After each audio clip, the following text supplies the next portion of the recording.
tiene que estar soldado, ¿no?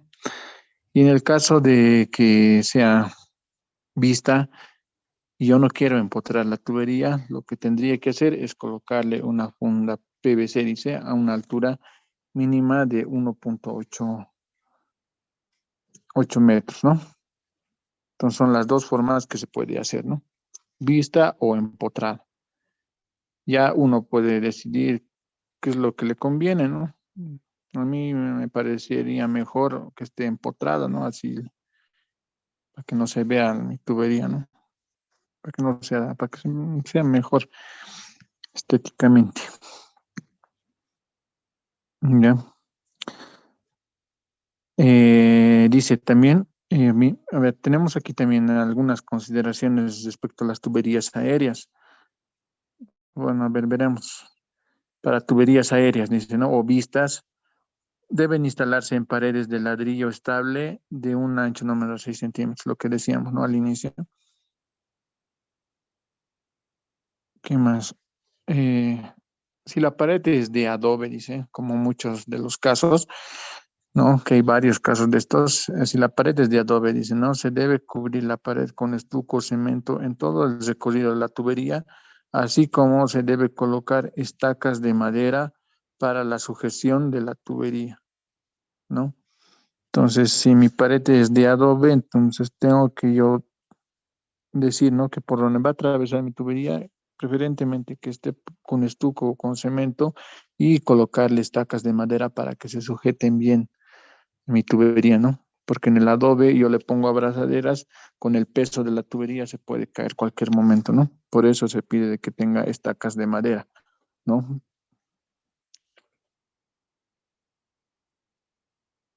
Ahora, la distancia, dice, entre un cambio de dirección y un ángulo recto y la abrazadera más próxima debe ser igual a 30 centímetros, ¿no? Y la separación entre abrazadera detallada en la siguiente tabla.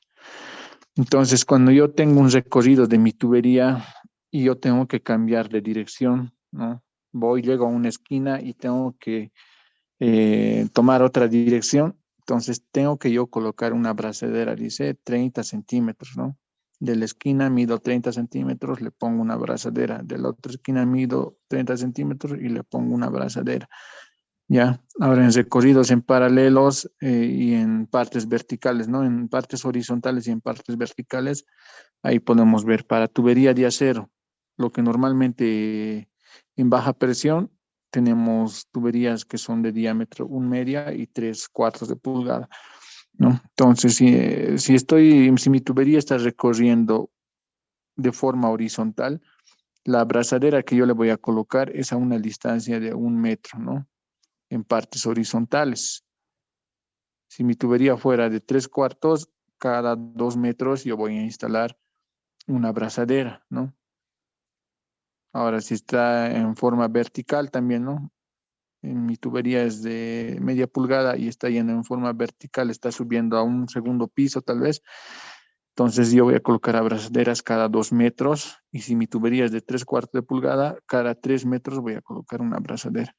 Entonces, con eso ustedes ya pueden darse cuenta cada cuánto voy a colocar una abrazadera. En el caso de paredes de adobe, cada cuánto yo voy a colocar una estaca de madera para sujetar mi tubería, ¿no? Con la abrazadera. Entonces, esto es una regla también, ¿no? No, esas distancias no se olviden. Ahora hay instalaciones también que pueden ser, en vez de acero, puede ser de cobre. Igual ahí tendrán las distancias mínimas, ¿no? En las partes horizontales, en diámetros nominales, dice de menor o igual a 3/4, 1 metro. Ya cuando sea mayor a 3/4, 2 metros. Igual en partes verticales, ¿no? Cuando el diámetro sea menor o igual a 3/4, 1,5 metros. Y cuando sea mayor a 3/4, cada 3 metros yo voy a colocar una abrazadera. No, instalaciones de cobre casi no se dan, ¿no? Normalmente tienen que memorizarse las tuberías de acero, ¿sí? De diámetro media y 3/4, que por lo general son de baja presión.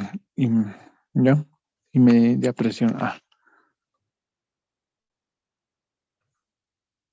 Se debe evitar, dice, el contacto de la abrazadera con la tubería mediante una cinta aislante u otro elemento similar, ¿no? Entonces, ya cuando yo coloque mi tubería aérea, en el caso de que mi pared sea de adobe, ya tengo ya la estaca de madera, solo me falta sujetar con la abrazadera. Entonces, antes de colocar mi abrazadera, yo tengo que aislarlo, dice, con una cinta aislante o otro elemento similar, tengo que aislarlo a la abrazadera, ¿no? Pongo mi cinta aislante a la abrazadera y recién hago que se sujete con mi tubería, ¿no? Que sujete la tubería. No tiene que haber un contacto de la tubería de gas con el metal de la abrazadera, es lo que nos dice. ¿Ya? Todas las uniones deben ser roscadas y entramos rectos, instalar barras de tuberías y no así unir trazos de tuberías, ¿no? Entonces, si mi distancia es muy larga, entonces lo que yo tengo que hacer es unir tuberías, pero en barras enteras. Una barra, ¿cuántos metros tiene? Tiene 6 metros, ¿no? De longitud. Entonces, las tuberías que yo vaya a utilizar, no puedo utilizar retazos de tubería, dice, ¿no? Puedo tener tuberías que me hayan quedado de distintas longitudes y yo las puedo unir. No, dice, no está prohibido. Tiene que unirse en barras enteras, ¿no? Barras enteras. Ya. Toda tubería aérea por encima del piso, dice, debe instalarse a una altura no menor a 1.8 metros. La que se instale a una altura menor por las características de la vivienda debe ser cubierta con una funda de protección o en su defecto deberá empotrarse. Y entonces la tubería aérea mínimamente tiene que estar a 1.80, 1.8 metros, ¿no? Del nivel del piso. ¿Ya? Entonces, si dice ahí por las características de la vivienda no es posible elevarlo más de 1.8 metros, entonces lo recomendable es empotrar la tubería o también colocar una funda, dice. Entonces también nos da las soluciones, ¿no? Los cruces de muros deben ser rellenados con cemento preferentemente u otro material inherente. Entonces ahí tenemos un cruce de un ambiente a otro ambiente donde está cruzando un muro, ¿no? Entonces se tiene que rellenar ese espacio que se ha abierto para que mi tubería pase, tiene que rellenarse con un material inherente. ¿Ya? Puede ser el cemento, ¿no? Ya, ¿qué más? Las tuberías que atraviesen un espacio vacío entre una pared y otra deben sujetarse mediante vigas en el espacio vacío o material rígido, ¿no? También lo mismo que al principio estábamos viendo, de que no puede, una tubería aérea siempre tiene que apoyarse sobre una pared, ¿no? Si hay un espacio entre pared y pared, tiene que colocarse una vigueta, ¿ya? O unas vigas, ¿no? Para que la tubería se sujete sobre eso. La tubería que atraviese el entretecho, dice, o cielo falso, debe estar soldado en todas las uniones. Además, deberá ser ventilado con áreas de entrada y salida. Dicha área deberá ser calculada mediante la siguiente fórmula, ¿no? Ahí dice S sub B es el área de entrada y salida del aire, que está en centímetros cuadrados, y A es la superficie en planta del cielo falso a ventilar, que está en metros cuadrados, ¿no? Entonces ahí nosotros podemos calcular de qué área, qué superficie va a tener la entrada y salida de aire, ¿no? En el caso de que yo vaya a atravesar los entretechos, ¿no? Ahí tenemos acá un ejemplo. Dice, no, se requiere instalar una tubería aérea que va a atravesar un entretecho de 3 metros por 4 metros. Determinar el área de la entrada y salida del aire, ¿no? Solución ahí. Tenemos ahí el área que es 3 por 4, 12 metros cuadrados y la superficie que nosotros queremos o necesitamos, ¿no? De entrada y salida de aire va a ser 10 veces el área, ¿no? Que hemos encontrado. 120 centímetros cuadrados, pero bastante, ¿no? Entonces, el área de entrada y salida de aire que yo debo colocar debe cumplir 120 centímetros cuadrados, ¿sí? Entonces, para este ejemplo es así. Entonces, va a ir variando dependiendo de la vivienda, ¿no? Dependiendo del área que tenga la vivienda. pero siempre y cuando se justifique, ¿no? Si no es necesario llevarlo por el entretecho, es mejor ponerlo aérea la tubería, ¿no? Para cada caso hay una solución. Ya esta imagen también ya lo hemos visto en distancias en paralelo, dice, ¿no?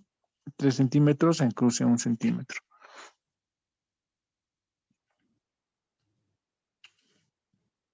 Ya. A ver.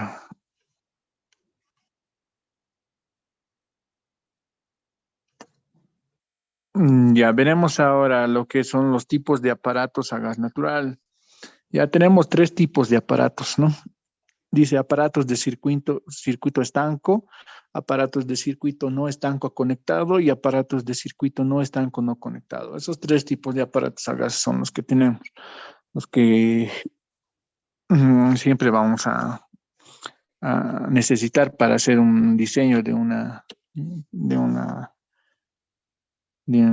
vivienda, un diseño de una instalación de gas, ¿no?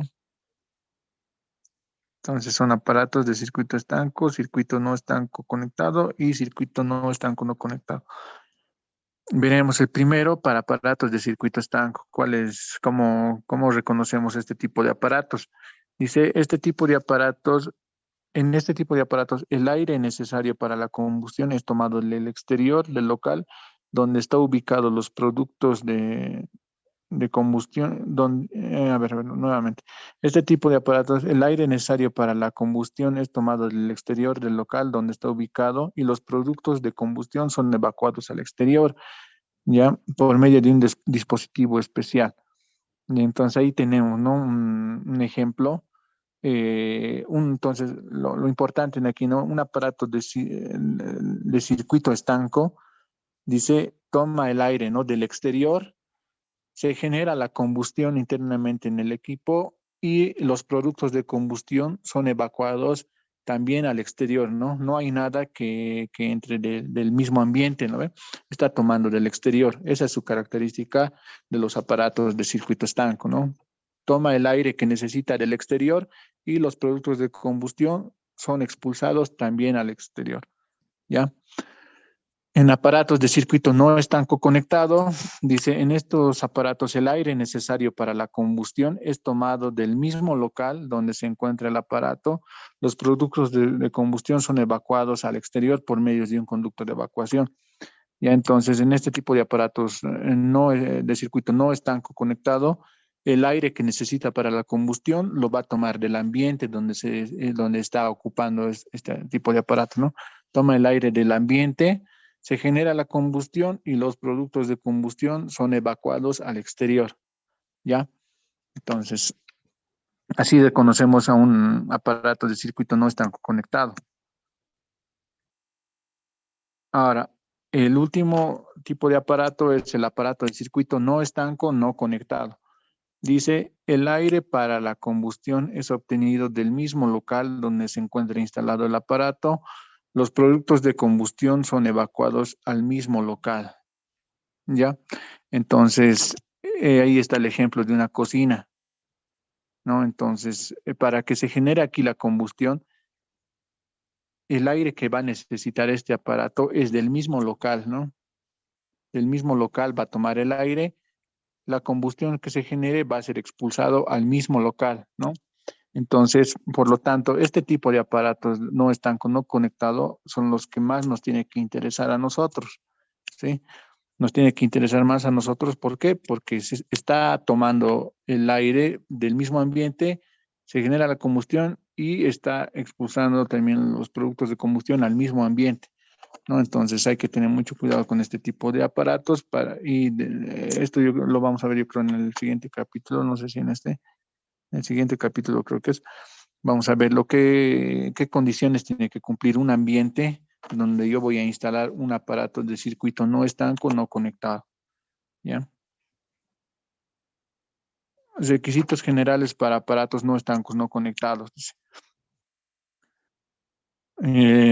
Como que medio confuso parece, ¿no? No estancos, no conectados. Un aparato no estanco, no conectado, por lo general siempre va a ser la cocina, ¿no? Todos hacemos uso del gas para la cocina, para cocinar, ¿no? Para hacer el desayuno, el almuerzo, el té, la cena, siempre hacemos, ¿no? Entonces, un aparato que constantemente va a estar en funcionamiento y es un aparato no estanco, no conectado. Eso tenemos que reconocer, ¿no? Entonces, dice colocar en lugares en que los quemadores no sean sometidos a corrientes de aire.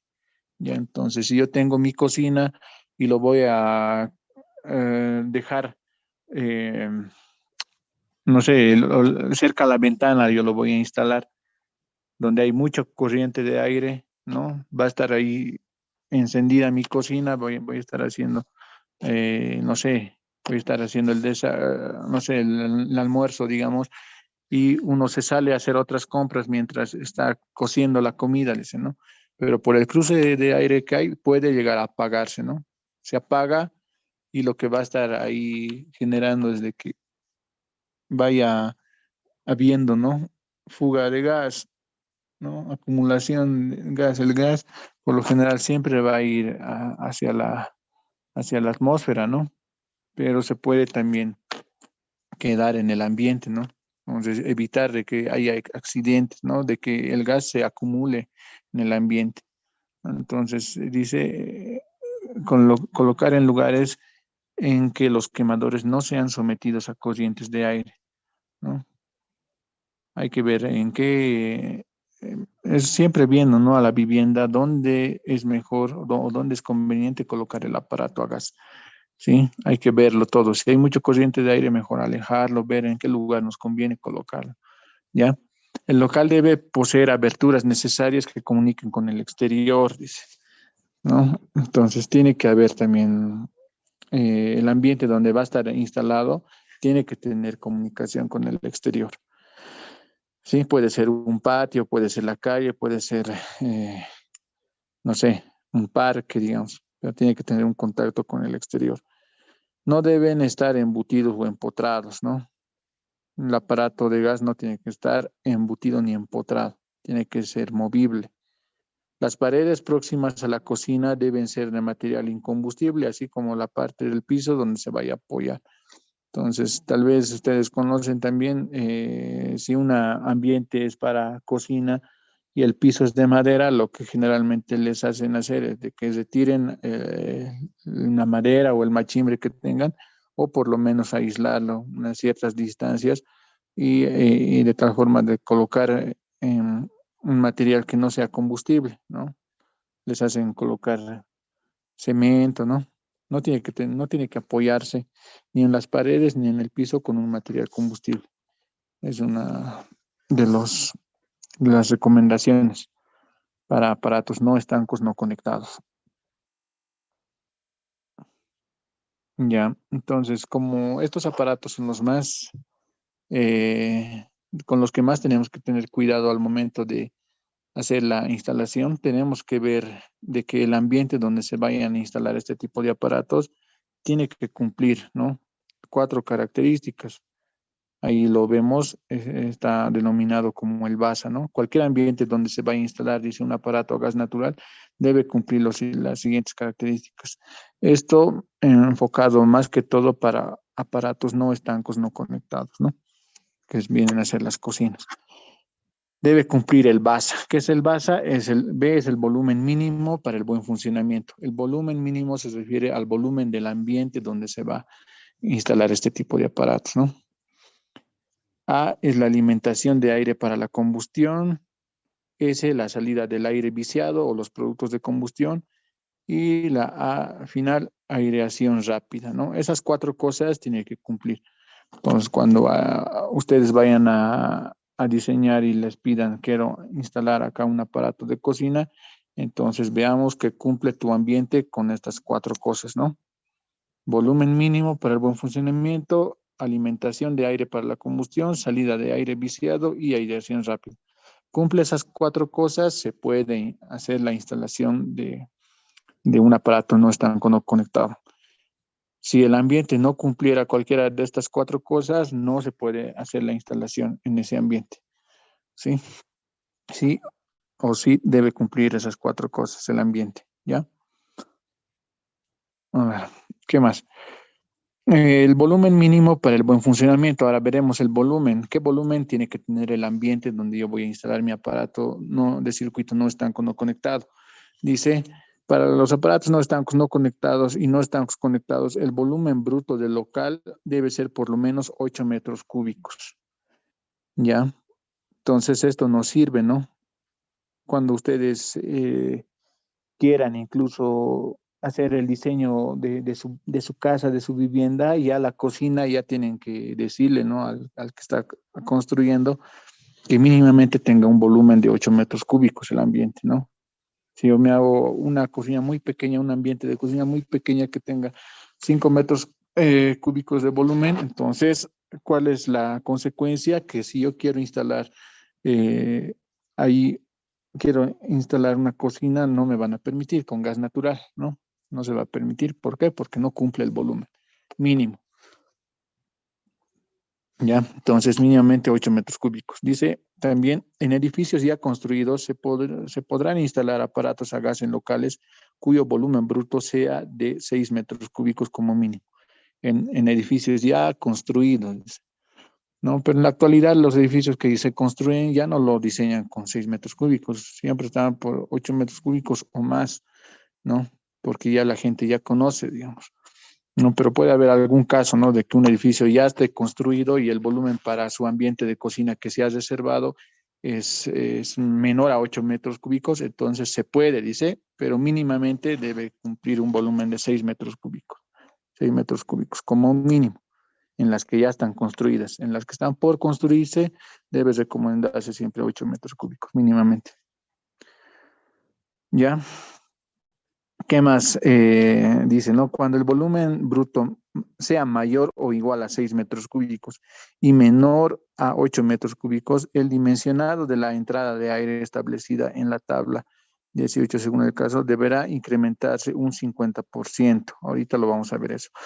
Si el edificio ya construido no cumple con el volumen mínimo del ambiente, no se podrá instalar aparatos a gas natural no están conectados, ¿no? Entonces ya sabemos, ¿no? Si mi ambiente no cumple el volumen mínimo, no puedo instalar yo un aparato no estanco conectado que funcione con gas natural, ¿ya?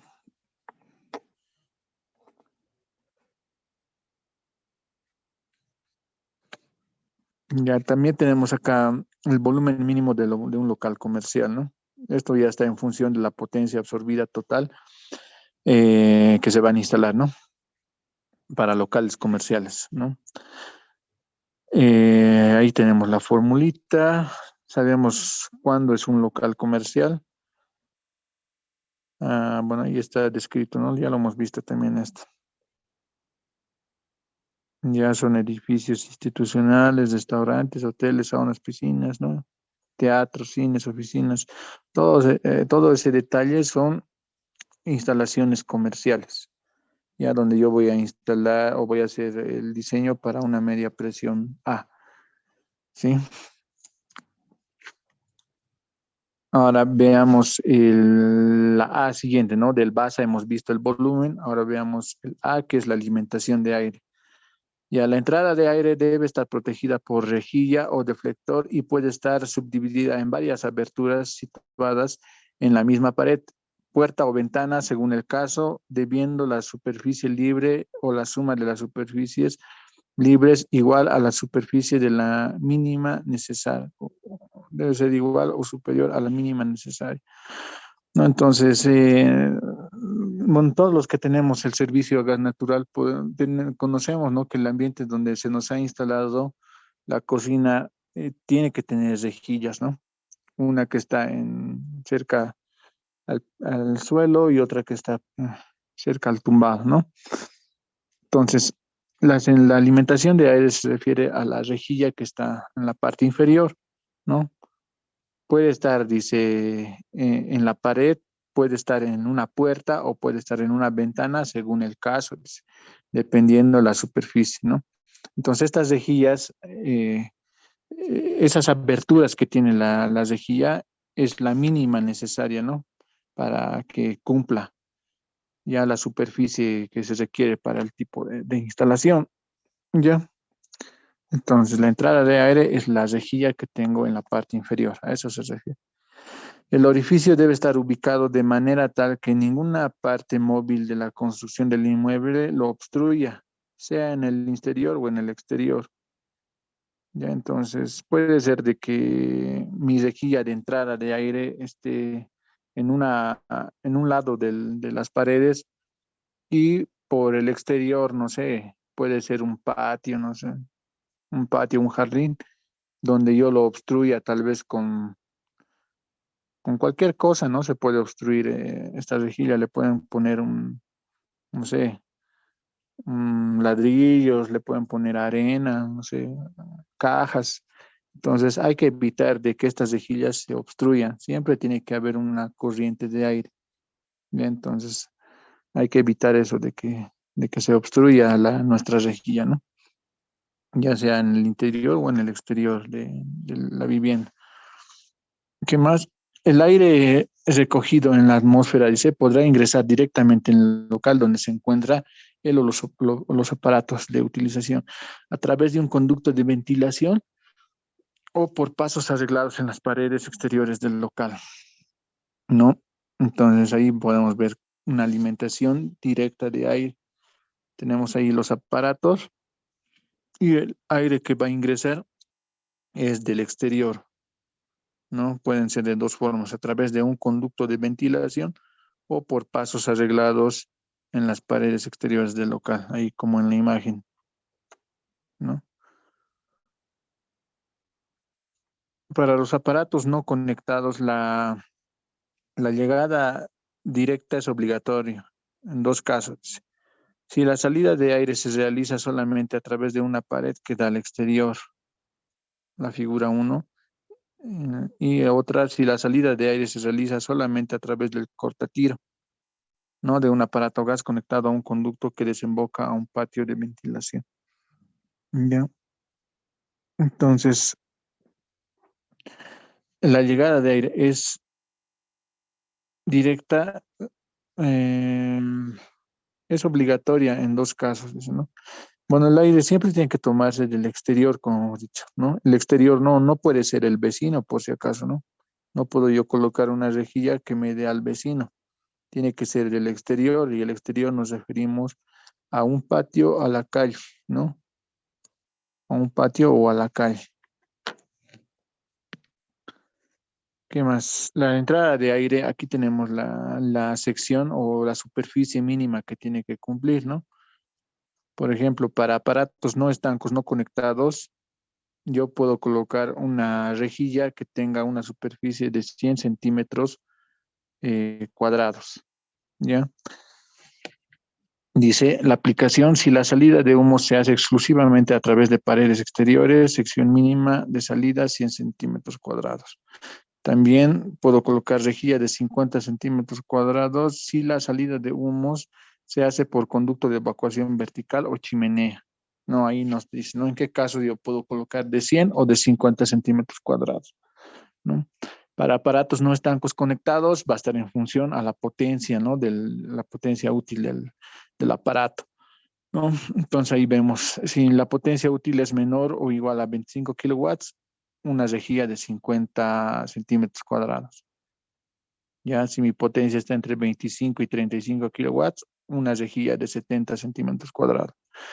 Si mi potencia está entre 35 y 50 kilowatts, una rejilla de 100 centímetros cuadrados. Y si mi potencia útil está entre 50 kilowatts y 70 kilowatts, una rejilla de 150 centímetros cuadrados. Mínimamente es esto, ¿no? Mínimo es. Ahora puede ser de que yo tenga un aparato, un aparato que, esté que tenga una potencia entre 25 y 35 kilowatts. Puedo instalar tranquilamente una rejilla de 150 centímetros, no hay problema, ¿no? No necesariamente tiene que ser 70, eso es lo mínimo, ¿no? Mejor si es más, ¿ya?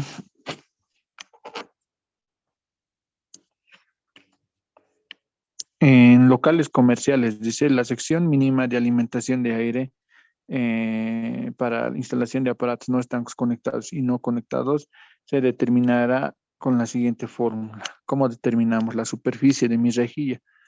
¿No? Ahí está 4.3 de la potencia absorbida total instalada, ¿no? Con eso yo voy a calcular la superficie que va a instalarse como entrada de aire, ¿no? Para una instalación comercial. Va a estar en función de la potencia total. Ya.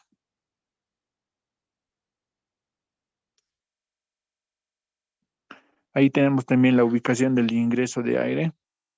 Podemos ver dos casos, ¿no?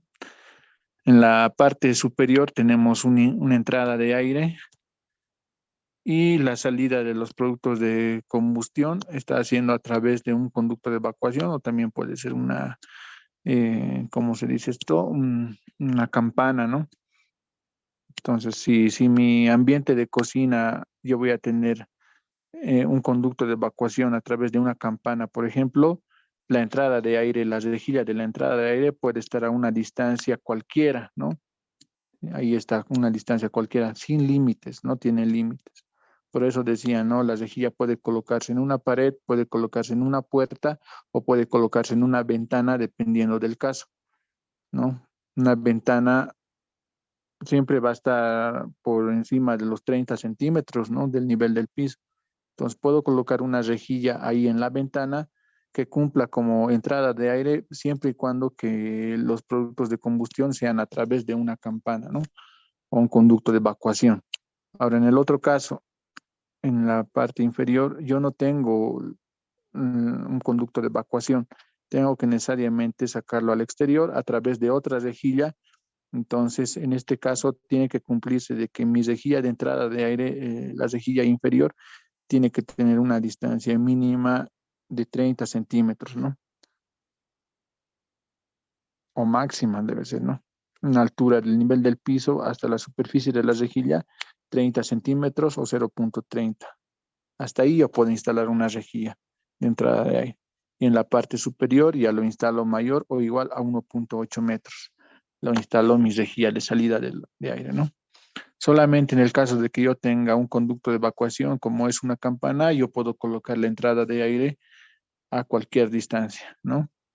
Eso hay que tenerlo en cuenta. Si no hay la posibilidad de colocar un conducto de evacuación a través de una campana, entonces la entrada de aire a través de la rejilla tiene que estar no mayor a 30 centímetros del nivel del piso. Ahí tenemos la imagen de la rejilla, ¿no? Esos espacios libres que tiene la rejilla, la sumatoria de esos espacios libres es la superficie del área que decíamos, ¿no? De 50 centímetros cuadrados, de 100 centímetros cuadrados. Esos espacios abiertos, la sumatoria de esos espacios es la superficie, ¿no? Que necesitamos. Dice la H1, la altura de entrada de aire medida desde el piso del interior del local a la parte superior de la rejilla debe ser de 0,30 metros, lo que decíamos, ¿no?